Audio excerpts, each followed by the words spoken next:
আল্লাহু আকবার, আল্লাহু আকবার, আল্লাহু আকবার, আল্লাহু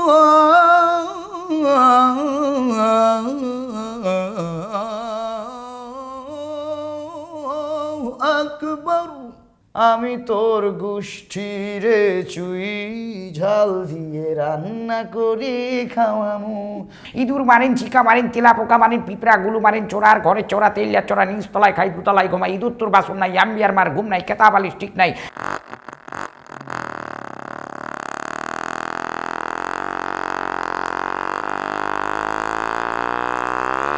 সোশ্যাল মিডিয়াকে ব্যবহার করে কত জনই না হয়ে উঠলেন রাতারাতি তারকা। আমরা এমনই একজন তারকাকে আজকে নিয়ে এসেছি যুগান্তরে। বলছিলাম ওয়ান অ্যান্ড অনলি তানভীর সরকারের কথা। How are you Tanvir Sarkar? Okay, I'm fine. This is very good, and this friends absolutely Leo Messi, and the friends and Kylian Mbappe. This world comes very nice. This Frank, the cow is a domestic animal. অনেক বেশি যে ভালো আছে সেটি সে বুঝিয়েছে। তানভীর সরকার মূলত এই সময়ে সোশ্যাল মিডিয়াতে হাস্যরসাত্মক এবং সেই সাথে স্যাটায়ার টাইপ কন্টেন্ট বানিয়ে বেশ জনপ্রিয় অবস্থাতে রয়েছেন। তানভীর সরকার, শুরুতে একটু জানতে চাই এখন বর্তমানে আসলে কি করছেন আপনি? এখন বর্তমানে আমি যেটা করছি, আছি ঢাকাতে, কয়েকদিন থাকবো। ঘুম থেকে ওঠার পরে একের পর এক বিভিন্ন চ্যানেল, তারপরে ওই যে এই যে ব্যাপারগুলো আর কি, ইন্টারভিউ দিচ্ছি, তারপর ইন্টারভিউ শেষে রাত্রে গিয়ে ঘুমাচ্ছি, আবার যখন খেলা থাকছে খেলা দেখছি। আপাতত এই কাজটাই করছি। খুব নান্দনিক জীবন আপনার, মানে মনে হচ্ছে সেরকম। একদম একদম। কন্টেন্ট ক্রিয়েশনের পাশাপাশি কি করেন আপনি? ক্যারিয়ারের মূল কাজ হচ্ছে ইভেন্ট, প্লাস আমি শো করি। আর পারিবারিক ব্যবসা হচ্ছে আমাদের ধানের ব্যবসা, বরেন্দ্রভূমির মানুষ আমরা। আমরা যদি একটু জানতে চাই যে কন্টেন্ট ক্রিয়েশনে কিভাবে আসা হলো বা কিভাবে মাথায় আসলো যে এই দিকটাতে আগানো উচিত? 2023 সাল থেকে আমি মূলত অ্যাক্টিভ হয়েছি, ফুলফিলও তখন অ্যাক্টিভ হই নাই। আর এর মধ্যে আমার আম্মু ইন্তেকাল করেন 2024 সালের 5ই আগস্টের পর, 10ই আগস্ট 2024। আম্মুর ইন্তেকালের পরে আমি একটা ফ্রাস্ট্রেশনের মধ্যে ঢুকে যাই এবং শো টো সব কিছু থেকে বাদ দিয়ে, মানে আমি সম্পূর্ণ পৃথিবী থেকে আলাদা হয়ে যাই। তো একটা পর্যায়ে দেখলাম মনে হচ্ছে যে আমি কেমন জানি একটু মানে হয়ে যাচ্ছি। তো ওই সময় আবার একটু ভিডিও, এমনি একদিন একটা ভিডিও দিলাম, দেখি ভিডিওটা প্রচুর মার্কেট পাইলো, কচু বনে মেরে দিল কালো কুকুরে। দেখলাম যে না, এটা তো মানে খুব ভালো রিচ হয়েছে অনেক দিন পর। তখন ভালো লাগলো যে না, মানুষের সাথে কানেক্টেড অনেকগুলো মানুষ আছে এখানে দেখছে, রেগুলার হই। এই জাস্ট ভিডিও দিতে দিতে 1 বছরের মাথায় মোটামুটি ভালো একটা পর্যায়ে আসলো পেজটা।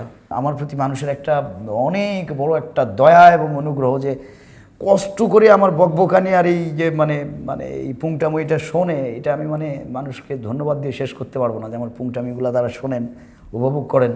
যেহেতু আপনি মিরাক্কেলে কাজ করে এসেছেন, তার মানে বিনোদন কন্টেন্টে আপনি আগে থেকেই কমফোর্ট ছিলেন। এই যে আপনার যে কন্টেন্ট এখন আপনি ফেসবুকে বানাচ্ছেন, আমার কাছে মনে হচ্ছে হ্যাঁ বিনোদনমূলক কন্টেন্ট, কিন্তু একটু টপিকটা আলাদা। মাথায় কিভাবে আসলো যে এই টাইপ কন্টেন্টই আপনি বানাবেন, বা আসলে কোন সেন্সটা কাজ করেছে? আমি যখন থেকে পারফরমেন্স করি মঞ্চে, বা আমার টপিকসই থাকে এরকম যে তার মধ্যে থাকতে হবে বিপ্লব, প্রতিবাদ, ক্রিয়েটিভিটি, দেশ, সমাজ, জনগণ এবং আপামর মানে একটা মানব কল্যাণের একটা মেসেজ থাকতে হবে, অথবা মানুষের অধিকার, একটা চাওয়া পাওয়ার যে বিষয় সেটাও থাকতে হবে। এটা আগে থেকেই, কারণ ফেসবুকে এসেও আমি চিন্তা করি যে সবাই তো বিভিন্ন রকম কন্টেন্ট করছে, বিভিন্ন রকম কন্টেন্ট করে, তো আমি যেটা করবো সেটা অবশ্যই ইউনিক হতে হবে। কেউ যেন সেখানে সমালোচনা করার কোনো সুযোগই না পায়। এবং প্রথম অবস্থায় হয়তো বা বুঝবে না, তারপরে একটা পর্যায়ে মানুষ যখন, অডিয়েন্স যখন বুঝে ফেলবে আমি কী করছি, মানে মানুষের যেন রক্ত গরম হয়ে ওঠে আমাকে দেখলেই, মানুষের যেন প্রতিবাদের ভাষাটা জেগে ওঠে, বিপ্লব, মানে এক কথায় আত্মবিশ্বাস, অন্যায়ের প্রতিবাদ এবং ভালো কাজের ওইটাকে কী বলে, ভালো কাজের প্রশংসা করার মতো যে প্রবণতা, এটা যেন মানুষের মধ্যে তৈরি হয়। আপনার কন্টেন্টের ভালো দিকটা কোন জায়গাতে?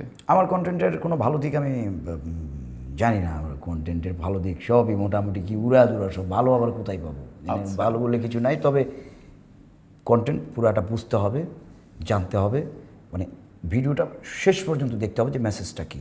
আপনি আসলে কে? আপনি কি অভিনেতা? আপনি কি সাংবাদিক? আপনি কি নৃত্যশিল্পী? সুন্দর সুন্দর একটা প্রশ্ন। আমি আসলে ব্যাপক প্রতিভাবান একজন ব্যক্তি, আমার কোনো প্রতিভার শেষ নেই। আমি মূলত প্রথমত আমি হলাম একজন সিঙ্গার। আমি সিঙ্গার, গান গাইতে গাইতে আমি কিন্তু একজন আমার প্রতিভা প্রকাশ শুরু করলাম। এর মধ্যে গানের মধ্যে একটা মিউজিক ভিডিও করতে হবে, তার জন্য অ্যাক্টর দরকার। তো সেই অ্যাক্টরও হলাম আমি। যখন আমি ওই মিউজিক ভিডিওতে অভিনয় করলাম তখন বুঝলাম না, আমি আসলে মূলত আমার প্রতিভাটা আসলে সিঙ্গার না, মূলত আমার প্রতিভাটা হলো অ্যাক্টিং। আমি অভিনেতা। এবার অ্যাক্টিং শুরু করলাম। অ্যাক্টিং করতে করতে এবার একটা সিনারি আইসে পড়লো মারামারি। তো এমনভাবে মার দিয়ে দিলাম, পরে আমি দেখলাম না, আসলে আমি আমার যে মূল প্রতিভাটা সেটা হলো আসলে ফাইটার। আমি ফাইটিং, মারামারি করতে পারি ভালো।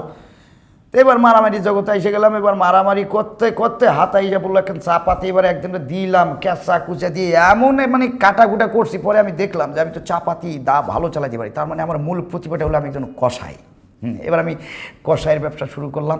এবার আমার নতুন একটা ব্যবসা শুরু করলাম, মাংসর ব্যবসা আর কি, মাংসর ব্যবসা।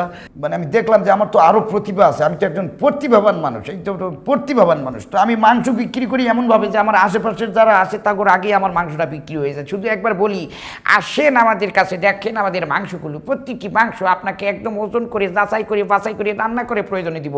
এই মাংস খাওয়ার পরে আপনার শরীরে কোনো রানে কানে আঙ্গুলের চাপাই চুপাই দাউদ একজিমা খাউজানি সব বাইরে যাবে, কারণ গরুর মাংস এতে অ্যালার্জি বেশি আছে। তো পরে চিন্তা করলাম না, আমি তো ভালো বলতে পারতেছি, তার মানে আমার মূল প্রতিভা হচ্ছে আমাকে লেকচারার মানে হকার হইতে হবে। এইবার আমি ওষুধ বিক্রি শুরু করলাম। ইঁদুর মারেন, চিকা মারেন, তেলাপোকা মারেন, পিঁপড়া গুলো মারেন, চোরার ঘরে চোরা, তেলিয়া চোরা, নিচতলায় খাই, দুতলায় ঘুমাই, ইঁদুর তোর বাসন নাই, আম্বিয়ার মার ঘুম নাই, কেতাবালিশ ঠিক নাই, ইঁদুর চিকা মারামারি নষ্ট করে বাসা মারি, ওষুধ করে দেন তাড়াতাড়ি, ম্যাজিক পেন্সিল চক মাত্র 5 টাকা। হ্যাঁ, ইঁদুর মারবেন না, পালবেন না, হকারি করতেছি। তো হকারি করতে করতে এক জায়গা থেকে আরেক জায়গায় যাইতে হয়। তো ঢাকা শহরে আমি হকারি করি, বিভিন্ন জায়গায় ওষুধ বিক্রি করি। তো একদিন আমি একটা বাসে উঠলাম, বাসে উঠতে হঠাৎ করে দেখি হেল্পার ছাড়া পড়ছে। হেল্পার আর ওঠে না, আমি উঠতে শুরু করলাম, ভাই শাহবাগ, কেরাবাজার, ফারামগে, মগবাজার, মৌচাক, মালিবাগ, উত্তর আজমপুর, টঙ্গী ব্রিজ, গাজীপুর, মহাখালী, বলাকা, সাইদাবাদ, কেরাবাজার, মতিঝিল, পল্টন, শাহবাগ, কেরাবাজার, ফারামগে, আসাদকে, মোমাদপুর। এবার তো চিন্তা করলাম, হ্যাঁ আমার মূল প্রতিভা তো আমি তো বাসের হেল্পার, এইসব কেন করবো, আমার আসল প্রতিবাদে আমি নামলাম। এবার আমি বাসের হেল্পারি শুরু করলাম। এই বাসের হেল্পারি করতে করতে একবার হয়ে গেলাম কন্ডাক্টর থেকে হয়ে গেলাম ড্রাইভার থেকে হয়ে গেলাম এরপরে উড়োজাহাজের ড্রাইভার।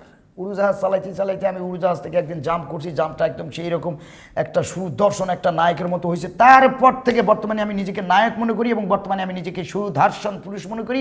তারপরে বর্তমানে আমার যে প্রতিভা সেটা হচ্ছে আমি এখন এই প্রতিভান্বিত, আমি বাংলাদেশের একজন সুদর্শন পুরুষ হিসাবে আখ্যায়িত। বুঝতে পেরেছি? ধন্যবাদ। মানে আপনার অনেক প্রতিভা, সব দিকেই আপনি ছিলেন। হ্যাঁ, বর্তমানে আমার প্রতিভাটা যে কেউ যদি এখানে আসে এই প্রতিভায়, তাহলে সব রাস্তা খোলা। তার জন্য দেখতে পাচ্ছেন না, এরকম করে অ্যাওয়ার্ড নেই। আমার মতো মানে এইরকম স্মার্ট পোলাপান গিয়ে এইটা হইতেছে, এর মধ্যে যে কি কারণ এটা আমি বুঝলাম না। এমন করলেই নাকি অ্যাওয়ার্ড পাওয়া যায়, বড় বড় সেলিব্রিটিরা এসে অ্যাওয়ার্ড দেয়। তো আপনি কিরকম করলে অ্যাওয়ার্ড পাবেন বলে মনে করেন? আমার তো মনে হচ্ছে তাই, আমি যদি এরকম কিছুদিন করি তাহলে আমিও অ্যাওয়ার্ড পাবো। একটা কন্টেন্ট এরকম ছিল, শুরুটা শুনলে মনে হচ্ছে যে আপনি কাউকে গালি দিচ্ছেন, কিন্তু একটুখানি পরে আমরা দেখতে পাচ্ছি কন্টেন্ট অন্যদিকে ঘুরে যাচ্ছে, কনসেপ্ট চেঞ্জ হয়ে যাচ্ছে। এইগুলো আসলে কিভাবে ব্যালেন্স করে? এরকম কয়েকটা কন্টেন্ট আছে আমার। মানে এটা হয় কি, কোনো একটা বিষয় আমার কাছে খুব খারাপ লেগেছে, যেটা জাতীয় ইস্যু। তো আমি একজন নাগরিক হিসাবে আমাদের মুখ থেকে তো গালি বের হয় সবারই। তো আমি আগে মন খুলে গালি দিই একা একা, কী কী গালি আসছে, তারপরে সেই গালিটাকে আমি ঘুরাই ফেলি, সেটাকে একদম মানে এমন একটা ভাষায় যাতে মানুষ গালিও ধরবে না, মানে বুঝে নেবে। শিল্পের পর্যায়ে নিয়ে আসে। একদম যেমন গরমের চোটে লাল হয়ে গেছে পুট পুট করে ফুটে ওঠা ঘামাচিগুলা, কারেন্টের মাঝরাতে ডিস্টার্ব, মনটায় চাই ওর হোল্ডার থেকে যে একটা খুললে ওর গোড়ায় লাগাই দিই, একটা থাম্বনেল পর্যন্ত বানাইতে পারি নাই বেশ সময় ধরে লোডশেডিং থাকার কারণে। মনে হয় সব কিছু নিয়ে শাল কাঠের গোড়ায় বাইন্দা রাখছে। হ্যাঁ, সবগুলারে লাচ্ছি খাম ডাইকা খানদানির পোলারা, সব খানদানির পোলারা সেই দাওয়াতে থাকবে, বুঝাস? তো এই যে একটা এই টাইপসের আর কি। এটা আসলে ব্যালেন্সটা কিভাবে করেন? চলে আসে আসলে কেমনে জানি, মানে হয় আর কি, একটা অভ্যাস ছোটোবেলা থেকে। আমি তো আর খুব ভদ্র ছেলে না, আমার দুষ্টামির লেভেলটা এমন ছিল যে আমি জানি শয়তান আমাকে কখনো ওয়াসওয়াসা দিতে পারে না। আমার আশেপাশে আসলে শয়তানের হাত পা জ্বালাপোড়া করতো। পুংটামির শুরু শেষ এবং পিএইচডি কীভাবে করতে হয়, পুংটামিতে বিসিএস কী কী কোশ্চিন আসে, এমসিকিউ, এগুলো সব মোটামুটি একটা রপ্ত করা আছে।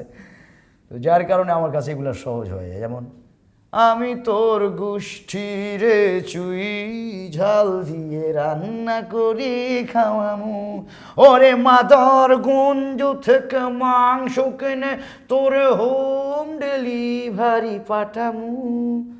গালি যে কেউ দিতে পারে এভাবে, মানে মানে কারো উপর রাগ থাকলে গালি দিল না, কিন্তু সুন্দরভাবে বলে দিল। এটা জাতির জন্য এগুলো আমার আর কি পরিবেশনা। এটা কি একটা প্রতিবাদী গান? অবশ্যই প্রতিবাদী গান, কারণ এটা সময় সাপেক্ষে। আমি যেই সময় এটা তৈরি করেছিলাম ওই সময় এটা প্রতিবাদের ভাষায় ছিল। এই ডেলিভারিটা কখন দেন? এটা যখন দেখি গ্লোবালি দেশ জাতির উপরে হার্মফুল কোনো বিষয় চলে আসছে, কেউ না কেউ করছে, আমি তখন তাদেরকে উদ্দেশ্য করে এই টাইপসের কন্টেন্টগুলো আমি করি।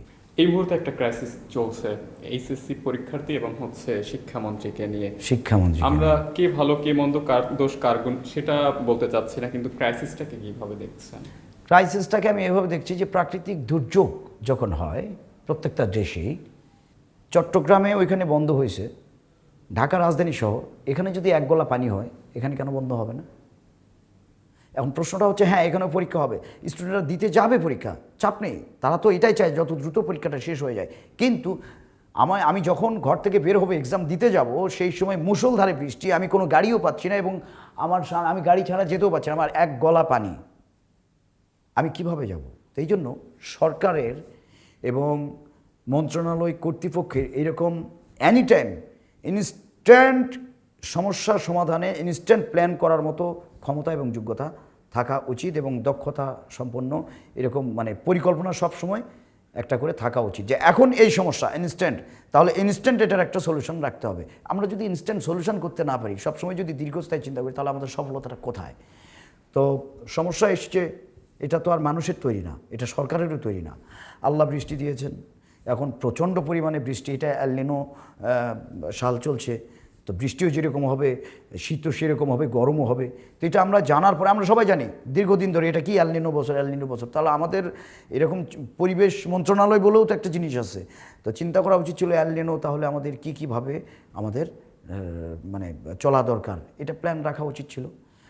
আরেকটা সমস্যা হয়ে গেছে, মূল কথা হয়েছে এখন এই সমস্যাটাকে ইনস্ট্যান্ট সলভ করতে হবে, ইনস্ট্যান্ট ডিসিশন নেওয়ার মতো ক্ষমতা যোগ্যতা থাকতে হবে, এটা আমি মনে করি।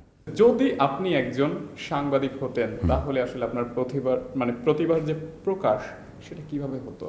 একদম মেরে দিয়েছে, একদম খেয়ে দিয়েছে, একদম পেট ভরে খেয়ে দিয়েছে, এবার টয়লেটে গিয়ে আবার পুরোটা ভরে মেখে দিয়েছে, আর কোনোভাবে সম্ভব না, দুর্গন্ধে টেকা যাচ্ছে না, খেয়েছে কি খেয়েছে তা বুঝতে পারছি না, কিন্তু যেভাবে মেখেছে সেখানে আর থাকা যাচ্ছে না, পরিবেশ দূষিত হয়ে গিয়েছে।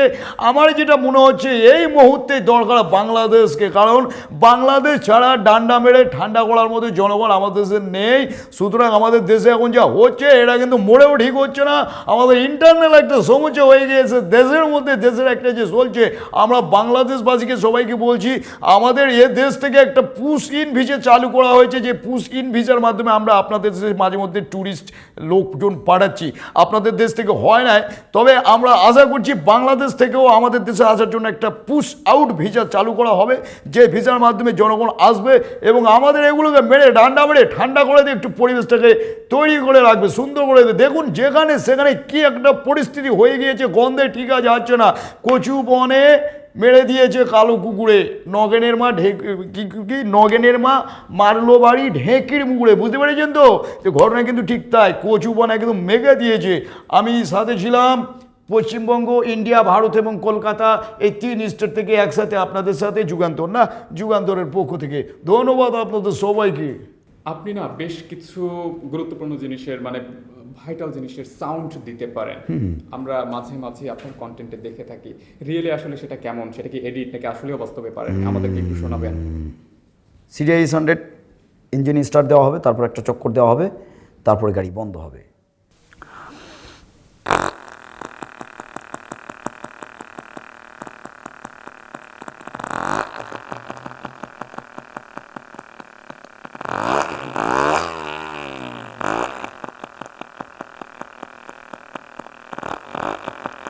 ইঞ্জিন চেক করা হচ্ছে আর কি, এখন টান দিব।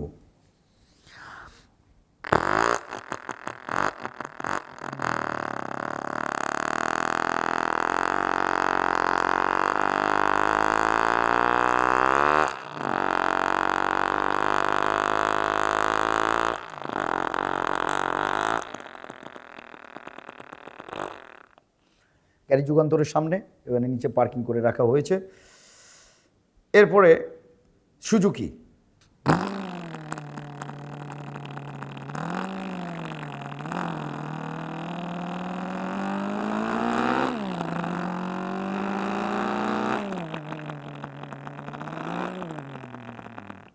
এটা হলো সুজুকি, ঠিক আছে তো। আর এরপরে যাব টেম্পুতে।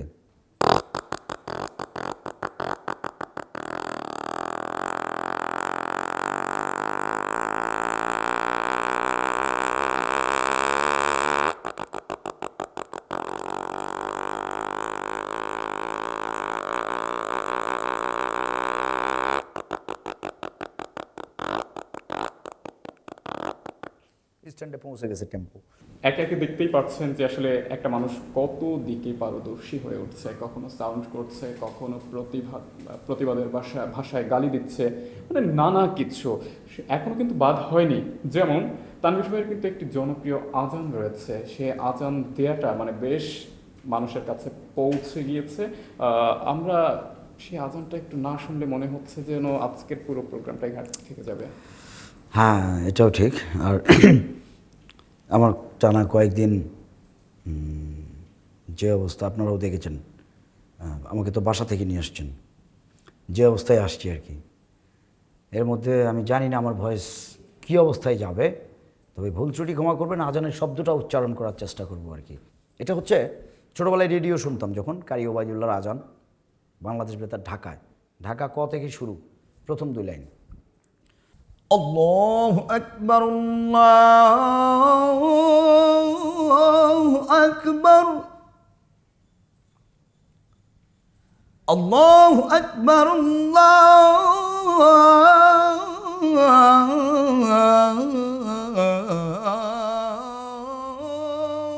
আল্লাহু আকবার। أشهد أن لا إله إلا الله،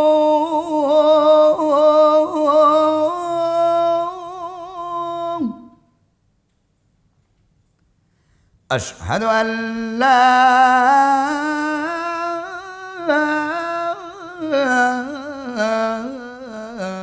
إله إلا الله।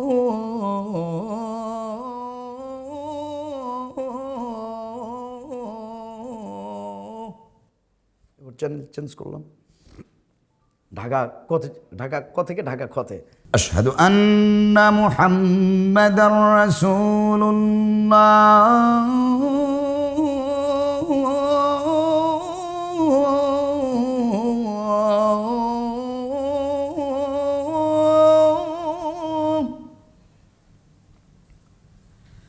আশহাদু আন্না মুহাম্মাদার রাসূলুল্লাহ।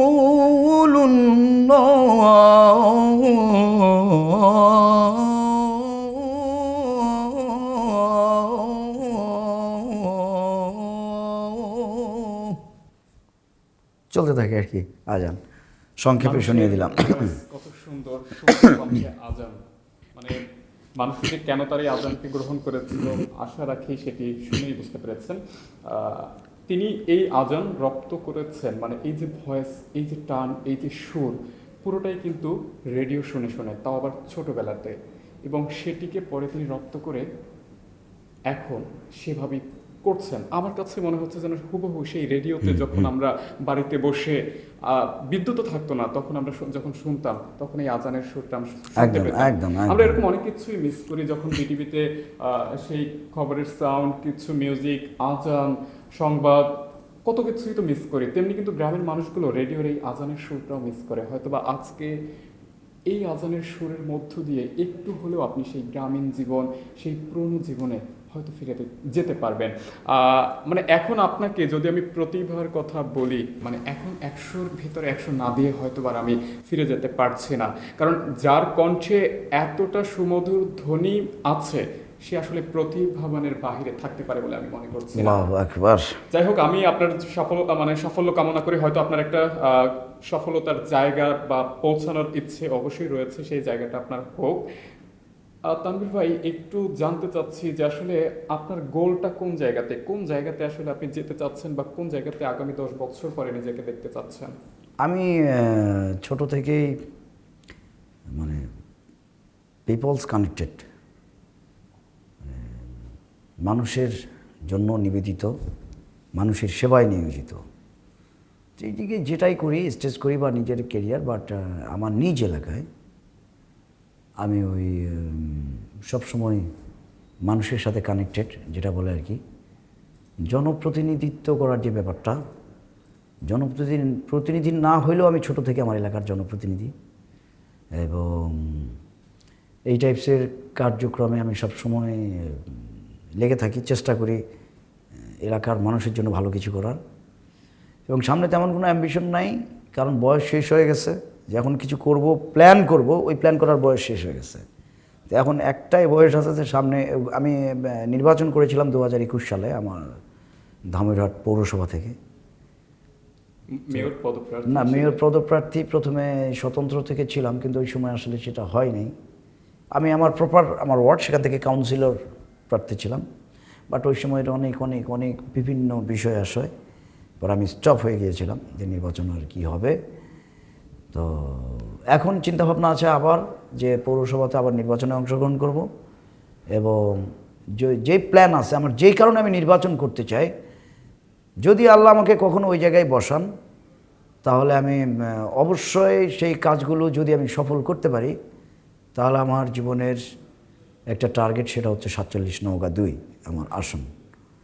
এটাই হচ্ছে আমার টার্গেট। আজকে বললাম, এটা আমি কখনো বলিনি, এটা গোটা জাতির সবার জানা উচিত। আমার আসন, সংসদীয় নির্বাচনীয় আসন হচ্ছে 47 নওগাঁ 2। তো এটা হচ্ছে আমার ভবিষ্যতের একটা টার্গেট। যদি হচ্ছে আপনি রাজনীতিবিদ কিংবা জনপ্রতিনিধি হন, ভোটের আগে আগে কোন প্রতিশ্রুতিগুলো দিবেন যেগুলো আপনি কখনোই বাস্তবায়ন করবেন না? আমারে যদি আপনারা ভোট দেন, আমি আপনাদেরকে অবশ্যই একটি করে আধড়া মাছ দেব, অবশ্যই দেব, কথা দিলাম। এই কথা আমি কোনোদিন বাস্তবায়ন করব না। 2 নাম্বার, ওই যারা গরিব থাকবে, এই সবগুলা যমুনা নদীতে ভাসাই দিয়ে আমি গরিব মুক্ত করব। কথা বলবো, কিন্তু এটা কোনোদিন বাস্তবায়ন করব না, ঠিক আছে?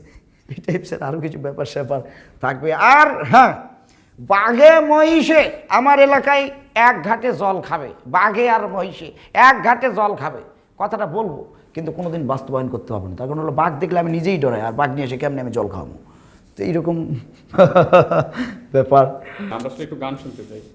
গান আমি আবার গানের এমন শিল্পী যে গানে ঢুকলে মানে সব গানে আসে বলে, যেমন থাকবো না কো বদ্ধ ঘরে, দেখবো এবার জগৎটাকে, এটা তো কবিতা, তাই না? কেমন করে ঘুরছে মানুষ যুগান্তরে, যুগান্তর, এটা যুগান্তর না, এই জন্য যুগান্তর একটু বলে নিই। এটি কাজী নজরুল ইসলামের কবিতায় যুগান্তরের কথা বলা হয়েছে। সুতরাং যুগান্তর, এটা আমার মনে হয় জাতীয় মিডিয়া। হতেই পারে, জাতীয় কবি যেহেতু জাতীয় কবি বলেছেন, জাতীয় মিডিয়া হওয়া উচিত। থাকবো না খুব বদ্ধ ঘরে, দেখবো এবার জগৎটাকে কেমন করে ঘুরছে মানুষ যুগান্তরের। ঘূর্ণি পাকে লাখে লাখে ডুবে, হেথায় হয় মরণ, থাকতে ক্ষুধা প্রেম সুধা পান কর রে পাগল মন, মন রে মন, কেন এত কথা বলো না বলো ও গো বন্ধু, বন্ধু আমার এক নয়ন তো দেখে না রে, আরেক নয়ন ভরা জল গো তোমার আঁচল ভরা। ফুল সুখে ফুল দেখে হবি নে ব্যাকুল, ফুল ভালোবেসে আমি করেছি যে ভুল, সবই ভুল, ভুল সবই ভুল, যা দেখবেন সবই ভুল। এই তো খুবই দারুণ, মানে কণ্ঠ তো দারুণ আছে। একটা গানের জায়গায় কতগুলো গান শোনাই দিছি আমি, অনেকগুলো, মানে এক সেকেন্ড করে আমরা অনেকগুলো গান শুনে ফেলেছি। রাজনৈতিক বক্তব্য দেওয়ার মতো কি আছে আপনার? ভাইয়ের আমার, যা বলছিলাম আপনারা সবাই জানেন, এই একটি দুঃসময়ে প্রিয় ভাইয়ের আমার এই দেশে আমি সেদিন দেখলাম নতুন নতুন পায়রাগুলি ঝোটন বেঁধেছে, আবার মিডিয়াতে দেখা যায় দুই ধারেতে ছেলে মেয়ে নাইতে নেমেছে। আপনারা দেখেছেন কিনা? কে দেখেছে? কে দেখেছে? দাদা দেখেছে। এবং ভাইয়েরা আমার, আমি বলতে চাই, এটি না বললেই নয়, এটি অনস্বীকার্য। আমরা দেখেছি সেদিনের ঘটনা। দাদার হাতে সেদিন কলম ছিল, নিঃসংকোচে দাদা সেই কলমটি ছুঁড়ে মেরেছে এবং লেগেছিল আমাকে। উফ দাদা, বড্ড লেগেছে। আজ আমি কথাটি বলে দিলাম, আসলেই বড্ড লেগেছে, কিন্তু কিছু বলতে পারি নাই। ভাইয়েরা আমার, চিল্লায় বলার ঠিক না বেঠে? অবশ্যই ঠিক, যেহেতু তানভীর ভাই বলেছে। রাজপথ মনে হয় গরম হয়ে গেছে না? গরম হয়ে গেছে, আচ্ছা। বর্তমানে গরম অবস্থাতেই রয়েছে। হ্যাঁ, ঠিক তানভীর আছে। ভাই, একটু সিরিয়াস কোশ্চেন, আপনার কাছে জীবন মানে আসলে কি? এরকম হাসি আনন্দে কাটিয়ে দেয় নাকি এর বাইরেও কিছু আছে? জীবন মানে আমি এখনও উপলব্ধি করতে পারিনি, কারণ আমার জীবনের শুরুটা হয়েছে কেবল আমার বয়সের গত 2 বছর পর্যন্ত আমি কিছুই বুঝি নাই। সংসার মানে মানে সব কিছু মিলে আমি তো আদর আহ্লাদে বড় হওয়া। যেদিন থেকে আমার আম্মু হারায় গেছে আমার জীবন থেকে, সেদিন থেকে আমি বুঝলাম যে জীবনটা হচ্ছে, জীবন মানে কেউ নেই, আমি একাই পৃথিবীতে। এই একা থেকে আমার প্রত্যেকটি আপনজনকে আমার সাথে কানেক্টেড করে, এরা আমার আপনজন, আমি তাদের, এটা আমার সংসার, এটা আমার পরিবার, এবং এর প্রতি আমার দায়বদ্ধতা আছে। সে আমার সন্তান, তার প্রতি আমার দায়িত্ব আছে। এই যে পুরো বিষয়টা নিজে থেকে প্রমাণ করে দেওয়া, এটাই জীবন। সবশেষ কিছু বলতে চান, যেখানে আপনার ওই ক্যামেরার লেন্সের ভিতরে অনেক অনুসারী রয়েছে যারা আপনাকে দেখছে, তাদের জন্য কি বলতে চান? সবসময় দেখবেন, দেখতে থাকবেন, এবং আমার জন্য প্রাণ ভরে দোয়া করবেন যেন আল্লাহ আমাকে ভালো রাখেন, এবং সত্য কথা বলার সবসময় এই শক্তিটা যেন আল্লাহ আমাকে দেন, এবং আপনাদের জন্য বিশেষ করে আমি যেন কাজ করতে পারি। আমার প্রত্যেকটা কাজ যেন হয় আপনাদের কল্যাণে। তানভীর ভাই আসলেই প্রতিভাবান মানুষ, কারণ হয়তো আপনারা পুরো এপিসোড জুড়েই দেখতে পারবেন, সেটা আর আমি বলার অপেক্ষা রাখে না, আপনারাই হয়তো বা বলবেন, আমরা সেটা মন্তব্যের ঘরেও হয়তো বা দেখতে পারবো। যাই হোক না কেন, আমরা আবারও যুক্ত হব যুগান্তরের কোনো এক বিশেষ আয়োজন নিয়ে, সেখানে হয়তো বা আরও একজন তারকা যুক্ত থাকবেন। ততক্ষণ পর্যন্ত সকলে ভালো থাকুন, সুস্থ থাকুন, সেই সাথে থাকুন যুগান্তরের সাথে, এবং শুনুন তানভীর ভাইয়ের সবশেষ গানের অংশ। আমি একটা গান শোনাবো, এই গানটা এখন রেকর্ড করা হয়েছে, এখনও গানটা তৈরি করা হয় নাই। আমার কণ্ঠে গানটা আসবে, এবং মৌলিক গান। বাংলাদেশের বিখ্যাত একজন গীতিকার অতিথি আরজু ভাই স্পেশালি আমার জন্য গানটা লিখেছেন, এবং গানটা তিনি আমাকে উপহার দিয়েছেন। গানটার টিউনের কাজ চলছে, খুব শীঘ্রই গানটা আসবে। ফেরেশতাও করলে না, জিন্নি করেও রাখলে না, ফেরেশতাও করলে না, জিন করেও রাখলে না, বানায়াছো মোদের তুমি, বানায়াছো মোদের তুমি, মায়ার ইনসান। আল্লাহ তুমি বড়ই মেহেরবান, মেহেরবান, মেহেরবান। আল্লাহ তুমি বড়ই মেহেরবান। ফেরেশতাও করলে না, জিন করেও রাখলে না, ফেরেশতাও করলে না, জিন করেও রাখলে না, বানায়াছো মোদের তুমি মায়ার ইনসান। আল্লাহ তুমি বড়ই মেহেরবান, মেহেরবান, মেহেরবান। আল্লাহ তুমি বড়ই মেহেরবান।